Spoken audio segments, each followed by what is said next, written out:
አመራር መዳፍ ውስጥ መውደቁ ግልጽ መሆኑን ያመኑ ሰዎች አሁንም ያንኑ ጥያቄ ያነሳሉ። በዚህ አመራር ስር ያለው ህወሓት ተስፋ ሊደረግበት ይችላልን?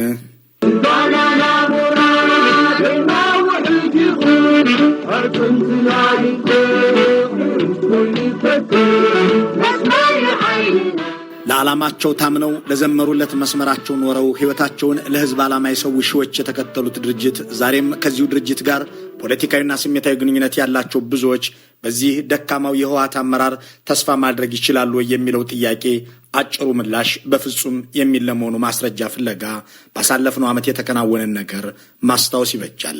መረጃውን ያጋሩንን የኦህዴድ ብልጽግና ቤተኞችን አመስግነን ስናቀርበው እንዲህ የሚል ነው። አቶ ጌታቸው ረዳ ወደ ውጭ ሀገር በሄዱበት ወቅት ስልካቸው ለቀናት መስራት አቆመ። የአቶ ጌታቸው ስልክ አለመስራቱ ያጠራጠራቸው ደብረጽዮን ገብረ ሚካኤል በዚህ ጊዜ ወደ አዲስ አበባ በረሩ። ጠቅላይ ሚኒስትሩንም አገኙ።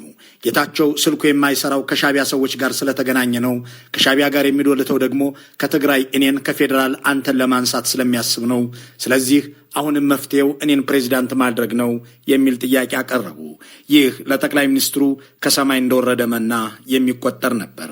እስከዚህ ድረስ ህወሓት አንድነት ያለው አሁንም የስልጣናቸው ስጋት ይመስላቸው ነበር ጠቅላይ ሚኒስትሩ። እናም መከፋፈላቸውን በግልጽ አስተዋሉ። ጠቅላይ ሚኒስትሩም ለሊቀመንበሩ ደብረጽዮን የሰጧቸው ምላሽ ጉባኤ አድርጋችሁ እነጌታቸውን አባሯቸው፣ ከዚያ ፕሬዚዳንቱን እንሾማለን የሚል ነበር።